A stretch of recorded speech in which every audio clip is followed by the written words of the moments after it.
बिस्मिल्लाहिर्रहमानिर्रहीम, अस्सलाम वालेकुम। लाखों करोड़ों दुरूदो सलाम मोहम्मद मुस्तफ़ा सल्लल्लाहु अलैहि वसल्लम और आले मोहम्मद पर। मैं हूँ उमर दराज गोंदल और आप मेरा यूट्यूब चैनल देख रहे हैं। नाज़रीन, आज मुल्क के अंदर छुट्टी है और छुट्टी के रोज़ फिर अदालतें लग गई हैं। और चूँकि इमरान खान जलसों के अंदर सवाल करते हैं कि मुझे बताया जाए कि रात को अदालतें कैसे लग गईं, आज बिल्कुल वैसा ही हुआ है। लेकिन आज शायद इमरान खान अब ये सवाल जो है वो जलसे, जुलूसों, प्रेस कॉन्फ्रेंस और प्रोग्राम के अंदर नहीं उठाएंगे कि आखिर ऐसा क्या हो गया है कि छुट्टी वाला दिन हो, अदालतें भी खुल जाएं, जज साहबान भी पहुंच जाएं, केस की समाअत भी हो, अहकामात भी दे दिए जाएं, फैसला भी हो। ये आज की बड़ी टॉप स्टोरी है और आज के हवाले से अदालत ने क्या फैसला किया है और आखिर ऐसा क्या हो गया है कि आज के रोज जो अदालतें लगी हैं उस पे तहरीक इंसाफ खुश है। यानी पहले सवाल होता था कि आप रात को अदालतें क्यों लगा रहे हैं, लेकिन आज तहरीक इंसाफ खुश है। आखिर किस बात के ऊपर खुश है और नून लीग के लिए आज परेशानी क्या है कि आप जब हुकूमत में होते हैं और रात को अदालतें लगती हैं, चाहे दिन में छुट्टी के वक्त लगें, तो आपके लिए परेशानी का बायस होती है। तो ये एक बड़ा इंपॉर्टेंट नुक्ता है। दूसरे नंबर के ऊपर चल के मैं आपको बताऊंगा कि कप्तान को एक बड़ा झटका लगा है और कप्तान के ऊपर पाबंदी आयद कर दी गई है और कप्तान ने इस बारे में बाकायदा सवालों जवाब भी किए हैं, एक जो लीगल तरीकाकार है। लेकिन उसके बावजूद भी बात जो है वो अभी सुनी नहीं गई। अब ऐसे में क्या हो सकता है, क्या कप्तान के पास रास्ते हैं, ये असल बात है। फिर तीसरे नंबर के ऊपर चल के मुत्तहिदा अरब अमारात वालों ने पाकिस्तान को झंडी करा दी है।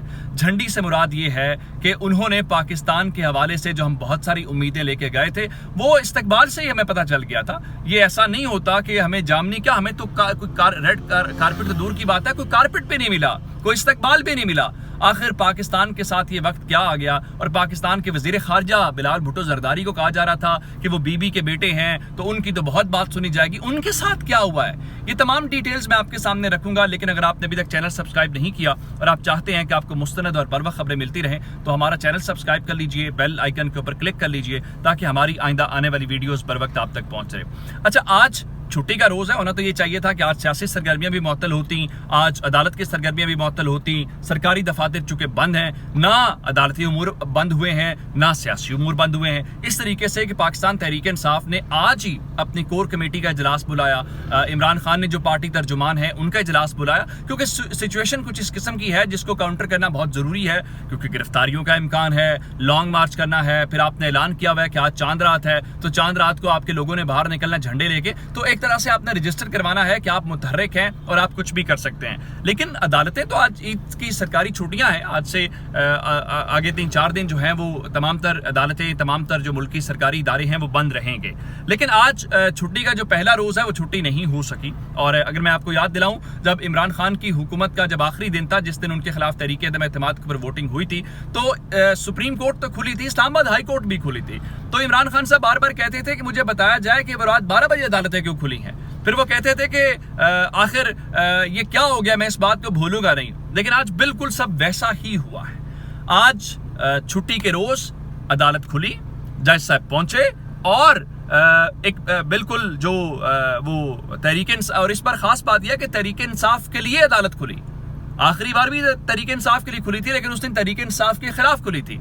लेकिन आज तहरीक इंसाफ के कहने के ऊपर, उनकी दरखास्त के ऊपर, उनके लिए खुली। और आज की अदालत खुलने के ऊपर वो खुश है। किस तरीके से आज राना सनाउल्लाह और नून लीग को मुंह की खाना पड़ी है। आज पाकिस्तान तहरीक इंसाफ ने chief justice Islamabad high court justice Athar Minallah के सामने एक दरखास्त रखी। उनसे कहा कि ये एक हंगामी नौयत का मामला है, इसको इमरजेंसी बुनियाद के ऊपर सुना जाए। जस्टिस साहब ने उनकी बात को सुना और आज अतर मिनल्ला साहब ने अदालत इतवार तो नहीं, आज सोमवार है, लेकिन चूंकि सरकारी छुट्टी है तो हम इसलिए इतवार का लफ्ज़ इस्तेमाल कर रहे हैं। तो छुट्टी के बावजूद वो पहुंचे, उन्होंने बात सुनी। आज बुनियादी तौर पर जो फवाद चौधरी हैं उन्होंने, और जो शहबाज गिल साहब है उन्होंने रुजू किया अदालत से रुजू इसलिए किया कि शहबाज गिल साहब इस वक्त मुल्क से बाहर हैं। उन्होंने 4 मई को वापस से अमेरिका से आना है, तो उनको गिरफ्तारी का डर है। फवाद चौधरी का नाम चूंकि FIR के अंदर है, तो ये जो तौहीन मजहब का मामला है इस पे अदालत से रुजू किया गया। और एक तो ये कहा गया कि आप इसके बारे में कोई इंस्ट्रक्शंस दें, दूसरे नंबर के ऊपर इनकी फैमिलीज को हरासा किया जा रहा है, उनको अरेस्ट करने के लिए छापे मारे जा रहे हैं, तो अदालत इस बारे में कोई वाज़ेह अहकामात दे। तो आज पहली बार उसी अदालत ने جہاں سے یہ شکوے شکایتیں کر رہے تھے تحریک انصاف والے اور جہاں سے سارا کچھ ہو رہا تھا، آج اس عدالت نے تحریک انصاف کی جو درخواست یا پلی ہے اس کو مان لیا ہے، اور عدالت نے فواد چودھری اور شہباز گل کے حوالے سے، چونکہ یہ کہا گیا کہ شہباز گل صاحب واپس آئیں گے تو ان کو گرفتار کر لیا جائے گا، تو عدالت نے شہباز گل کو وطن واپسی کے اوپر گرفتار کرنے سے روک دیا ہے۔ سب سے بڑی بات یہ ہے۔ دوسری جانب جو راشد شفیق ہیں، جو شیخ رشید کے بھتیجے ہیں، آپ کو اندازہ ہے کہ ان کو گرفتار کیا جا چکا ہے، اور ان کو گرفتار کرنے کے بعد جو فیصل آباد ہے وہاں پہ اریسٹ کیا ہوا ہے، تو ان کا آج ریمانڈ حاصل کیا گیا۔ یہاں پہ جو زلفی بخاری ہیں وہ پہنچے، یاور بخاری پہنچے، حلیم عادل شیخ پہنچے ان کے ساتھ سولیڈیرٹی کے لیے، اور آج کے ریمانڈ کے اوپر فواد چودھری نے کہا کہ جن کو رہا کیا جانا تھا آپ نے ان کو آج کے روز ان کے حوالے کر دیا، تو یہ کس قسم کا انصاف ہے، یہ کس قسم کا رویہ ہے عدالتوں کے اوپر، انہوں نے یہاں پہ سوال اٹھایا۔ اب دوسرے نمبر کے اوپر چل کے کپتان کے لیے اگر ایک جانب سے کوئی اچھی خبر آئی ہے تو کچھ بری خبریں بھی ہیں۔ بری خبریں اس لیے ہیں کہ پاکستان تحریک انصاف نے مئی جو شروع ہو گیا ہے اس کے آخری ہفتے میں لانگ مارچ کرنا ہے، اور آج چاند رات سے جو کام ہے وہ شروع ہو جائے گا، انہوں نے باہر نکلنا ہے۔ تو لانگ مارچ کیسے ہوگا؟ ایک تو لوگوں کے ساتھ ہوگا، یعنی لوگ آئیں گے تو ان کے ساتھ ہوگا۔ دوسرے نمبر کے اوپر چل کے جو اتنی بڑی پولیٹیکل ایکٹیویٹی ہوتی ہے وہ مالی اگر لحاظ سے آپ مضبوط نہ ہو تو وہ چل نہیں پاتی۔ مالی لحاظ سے مراد یہ ہے کہ آپ کے پاس پیسے ہونے چاہیے، وافر ہونے چاہیے۔ اب تحریک انصاف کوئی ایسی جماعت تو یا ایسا گروہ تو ہے نہیں جو بزنس کرتا ہو، پھر پیسہ کہاں سے آتا ہے؟ پھر پیسہ آتا ہے جو ان کے مختلف لوگ ہیں جو ان کو فنڈز دیتے ہیں۔ اس حوالے سے وہاں پہ تحریک انصاف نے ایک ویب سائٹ بنائی نامنظور.com کے لحاظ سے، جہاں پہ آپ پاکستان سے جو باہر کے لوگ ہیں وہ جاتے ہیں اور وہاں پہ فنڈز جو ہے وہ دیتے ہیں، اور سب سے زیادہ جو فنڈز ہیں وہ امریکہ سے آ رہے ہیں، وہ برطانیہ سے آ رہے ہیں۔ وہاں پہ بتایا گیا اتنے پرسنٹ یا اتنے ملین ڈالر اب تک اکٹھے ہو گئے، اربوں روپے جو ہے پاکستان تحریک انصاف اکٹھے کر چکی ہے۔ لیکن آج پابندی اور جھٹکا لگا ٹویٹر کی جانب سے، اور ٹویٹر نے پاکستان تحریک انصاف کا وہ جو لنک ہے نامنظور.com کا جس کے ذریعے وہ پیسے اکٹھے کرتے تھے اس کے اوپر پابندی لگا دی، اس کو جو ہے وہ مزید آگے شیئر نہیں کیا جا سکتا۔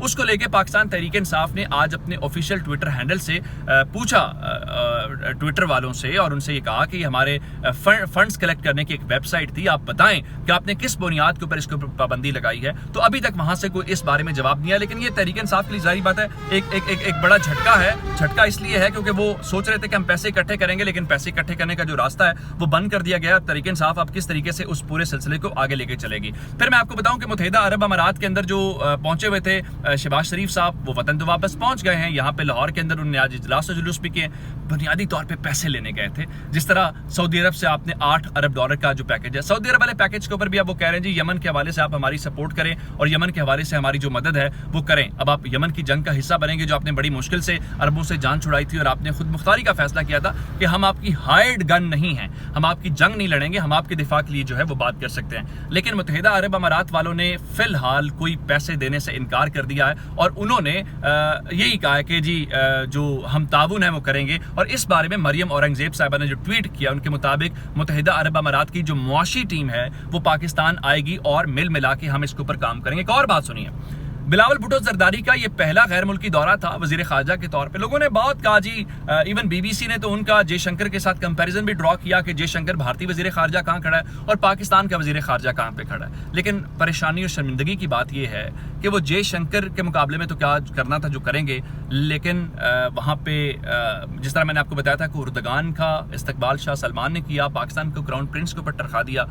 ہمارے وزیر خارجہ کے ساتھ سعودی وزیر خارجہ نے بائی لیٹرل یا 1-on-1 ملاقات کا وقت بھی نہیں دیا۔ چلیے سعودیوں نے نہیں دیا تو متحدہ عرب امارات والوں سے کوئی ہم امید لگا سکتے تھے، لیکن متحدہ عرب امارات والوں نے بھی ظلم ہمارے ساتھ یہ کیا کہ انہوں نے بھی ہمیں موقع نہیں دیا۔ اب اس بات کے اوپر ہم کیا کہیں کہ جب آپ پیسے مانگنے جاتے ہیں، یہاں پہ آپ کہتے تھے کم از کم عمران خان کی اتنی تو وہ پاکستان کو عزت دلوانے میں کامیاب ہو گیا تھا کہ وہ ایک لحاظ سے کوئی مقام تھا۔ اب یہ کس قسم کا رویہ، لیکن اس کے اوپر بھی ہم خوشیاں اور ہم اس کے اوپر بھی ایک جشن منا رہے ہیں۔ مجھے سمجھ نہیں آتی ہم کس بات کا جشن منا رہے ہیں، لیکن بہرحال وہ جو آئے ہیں، جو لائے گئے ہیں، ان کے لیے تو یہ جشن کا سما ہوگا۔ چینل ہمارا ضرور سبسکرائب کیجیے گا۔ آپ کی سماعتوں کا بہت شکریہ۔ خدا حافظ۔